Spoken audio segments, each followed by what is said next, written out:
ये खबर आपको बता दें, इंडिया न्यूज के पास वो रिपोर्ट है जिसमें अखिलेश यादव सरकार के वक्त जो काम हुए उसमें सवाल उठ रहे हैं। और पहला सवाल गोमती रिवर फ्रंट के मामले को लेकर उठ रहा है, जिसमें कि निर्माण में मनमानी का मामला है। ब्लैक लिस्टेड कंपनियों को टेंडर दिए गए, ये जांच में बात सामने आई है। फ्रंट के निर्माण में अनुमान से 29% ज्यादा खर्च किए गए, ये भी बताया जा रहा है। इंडिया न्यूज के पास इस रिपोर्ट की कॉपी मौजूद है। हमारे सहयोगी अरविंद चतुर्वेदी के पास हम जाएंगे, लेकिन योगी सरकार ने अखिलेश राज में बने गोमती रिवर फ्रंट के निर्माण की जांच में अनियमितता के गंभीर आरोप लगाए हैं। इंडिया न्यूज के पास जो जांच रिपोर्ट की एक्सक्लूसिव कॉपी मौजूद है उसमें यह खुलासा हो रहा है कि गोमती रिवर फ्रंट के निर्माण के लिए मनमानी ढंग से टेंडर बांटे गए। जांच रिपोर्ट में कहा गया कि ब्लैक लिस्टेड कंपनियों को टेंडर दिए गए। गोमती रिवर फ्रंट के निर्माण में लगी गन इंडिया कंपनी के काम पर भी सवाल उठाए गए। रिपोर्ट में कहा गया है कि यह कंपनी पश्चिम बंगाल, राजस्थान और दिल्ली में ब्लैक लिस्टेड है, फिर भी इसे टेंडर क्यों दिया गया। रिवर फ्रंट के निर्माण में लगी बड़ी कंपनियों को 100 करोड़ से ज्यादा के परफॉर्मेंस की गारंटी देनी थी, लेकिन इसका भी पालन नहीं किया गया। इतना ही नहीं, रिपोर्ट में खुलासा हुआ है कि रिवर फ्रंट के निर्माण में अनुमान से 29% ज्यादा खर्च हुआ। रिवर डैम के निर्माण में अनुमान से 22% ज्यादा खर्च किए जाने की बात है। रिपोर्ट में यह भी खुलासा हुआ है कि मुख्यमंत्री का ड्रीम प्रोजेक्ट बताकर इंजीनियर्स ने घूसखोरी का बड़ा खेल खेला।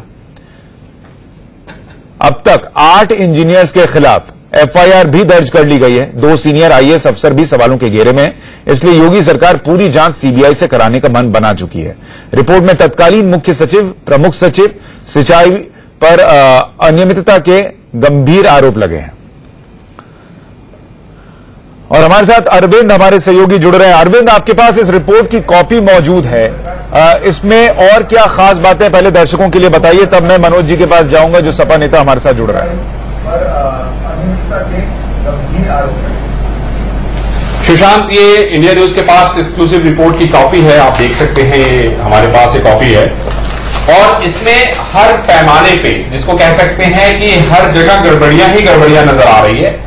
अखिलेश यादव का ड्रीम प्रोजेक्ट बता के इसमें जिस तरीके से अफसरों ने पैसे की बंदरबाट की है, उससे आप सहज अंदाजा लगा सकते हैं कि आखिर 1500 करोड़ से ऊपर का खर्च किए जाने के बाद भी इस गोमती रिवर फ्रंट का सिर्फ 60% काम हुआ।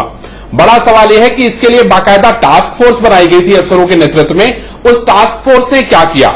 इसके पहले जो मुख्य सचिव थे उनकी भूमिका को लेकर भी बहुत सारे सवाल उठ रहे हैं। प्रमुख सिंचाई जो उस समय थे वो आज भी हैं, उनकी भूमिका को लेकर बहुत सारे सवाल उठ रहे हैं। सुशांत, ऐसे में प्रश्न ये उठता है कि आखिर वो पैसे किसके पास गए? और जब ये न्यायिक जांच रिपोर्ट आई, जिसका खुलासा भी सरकार ने नहीं किया है, कल उनके 100 दिन पूरे हो रहे हैं, हो सकता है उसमें इस बात का खुलासा करें वो।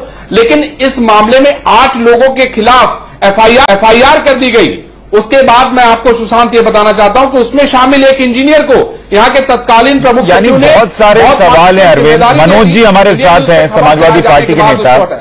मनोज जी जवाब देंगे। मनोज जी, एक एक करके जवाब दीजिए जो इस रिपोर्ट में सामने आ रहा है। और पहला और बड़ा सवाल तो यही है कि गैमन इंडिया, एक ब्लैक लिस्टेड कंपनी, उसको ठेका क्यों दिया गया?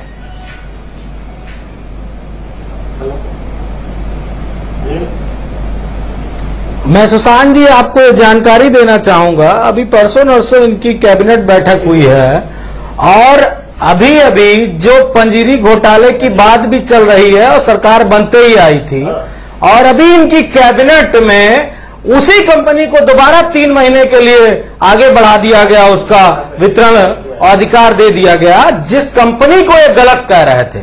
भाजपा की सरकार की पहली ये कमी, अगर ब्लैक लिस्टेड कंपनी है और अगर उसने गलत काम किया है तो यह जिम्मेदारी भाजपा की मौजूदा सरकार की बनती है कि उसने क्या गलत किया है। अभी आपके ही चैनल पे एक सवाल उठा कि जितने का बजट था टेंडर परियोजना का, गोमती रिवर उसका, उससे ज्यादा पैसा खर्च हुआ। क्या हिंदुस्तान के इतिहास में यह पहली बार हुआ है कि किसी योजना का अगर बजट 10 करोड़ रुपए था और उसको खत्म करते करते 15 करोड़ रुपए हो गया? यह हिंदुस्तान में पहली बार नहीं हुआ है। तो हिंदुस्तान में अगर घोटाले पहले भी हुए हैं तो आपकी सरकार भी करेगी क्या सर?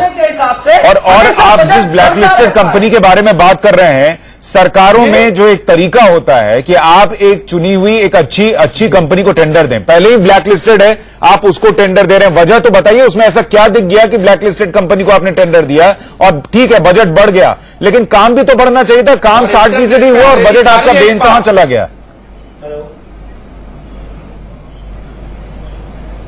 देखिए सुशांत जी, जो भी ब्लैक लिस्टेड कंपनी है उसने कितना बेहतर काम किया, कितना बेहतर नहीं काम किया और किस तरह उसका वितरण किया गया, अब वो जांच का विषय भाजपा की सरकार का है। समाजवादी पार्टी ने अगर इस तरह किया है और अगर वो काम सही नहीं कर पाए, ब्लैक लिस्टेड कंपनी है, तो उस बारे में जितनी भी जिम्मेदारियां बनती हैं वो भाजपा की सरकार उसको सामने लेके आए और जो गलत हुआ उसको राइट काम तो कंपनी बाद में करेगी ना। उसको ब्लैकलिस्ट करने का मतलब ही यही होता है कि आप उसको टेंडर न दें, क्योंकि आपको पता है कि इसका रिकॉर्ड क्या है। खैर, एक और ब्रेकिंग हम दर्शकों के लिए रखना चाहेंगे। अखिलेश सरकार के दूसरे ड्रीम प्रोजेक्ट जनेश्वर पार्क के निर्माण में भी अनियमितता का अंदेशा जताया गया है।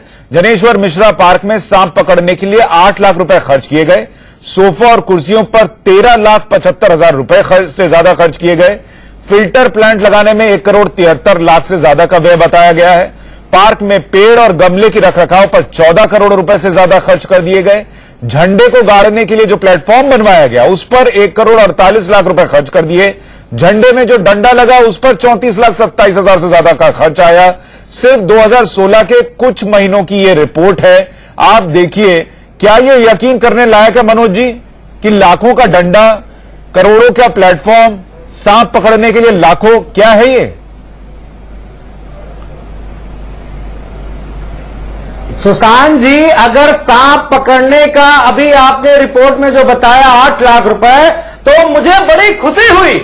अरे साहब, सोशल मीडिया पे मैंने कुछ महीनों का है, अरे सोशल मीडिया पे तो कई 100 करोड़ रुपए का उसमें चल रहा है कि सांप चलता है सांप पकड़ने के लिए, लेकिन कुछ उस बात को भी मैं बताना चाहूंगा, अगर 1 महीने का भी है तब भी मैं बताना चाहूंगा, किसी की जिंदगी से बढ़ के पैसे की कीमत नहीं हो सकती। बिल्कुल नहीं हो सकती। जनेश्वर मिश्रा पार्क में सैटरडे संडे पेड़ और गमले के रखरखाव पे 14 करोड़। कौन सा पेड़ लगा रहे थे सर? ऐसा क्या रखरखाव कर रहे थे? 14 करोड़ लग गए पेड़ के रखरखाव में। और गमला कहां से लाए कि 14 करोड़ लग गए? सोने का गमला था क्या सर? मैं आपको बताना चाहूंगा कि उस लखनऊ में जिस एरिया में जनेश्वर मिश्र पार्क बना हुआ है, आपसे भी एक मेरा निवेदन है कि एक बार वो पार्क पैदल चल के घूम जरूर लीजिएगा, क्योंकि वो एशिया का सबसे बड़ा पार्क है और उसमें उस तरह के पेड़ मिलेंगे। एशिया का सबसे बड़ा पार्क भी होगा ना, तो अगर मिट्टी के गमले में भी लगाएंगे तो भी पौधा उगेगा। 14 करोड़ के गमले की जरूरत नहीं पड़ती। अरविंद गए होंगे, अरविंद जो मनोज जी तर्क दे रहे हैं, क्या उसको किसी तरीके से माना जा सकता है क्या? देखिए सुशांत, मैं पहले मनोज जी को स्पष्ट करना चाहता हूं कि ये कुछ महीनों की रिपोर्ट है, पूरी रिपोर्ट हमारे पास है और अगर हम एक एक चीज को गिनाने लगे तो शायद जवाब समाजवादी पार्टी के पास भी नहीं होगा और मनोज जी के पास भी नहीं होगा। मैं सिर्फ इतना कहना चाहता हूं कि जनेश्वर मिश्रा पार्क में जो पैसे लगाए गए हैं, खुलेआम अफसरों की बंदरबाट है और इस पूरे मामले की जांच करने के लिए बीजेपी सरकार कह रही है। और जब जांच, लेकिन देखिए इस सियासत में होता यह है कि सरकारों के पास जो पैसा होता है वो हमारा आपका होता है, फिर उसको उड़ाइए। 14 करोड़ आप गमले में लगा दीजिए, 8 लाख लगा दीजिए सांप पकड़ने के लिए, किन सरकारों को फर्क पड़ता है? पैसा कहां गया, यह बड़ा सवाल है और वापस आना चाहिए।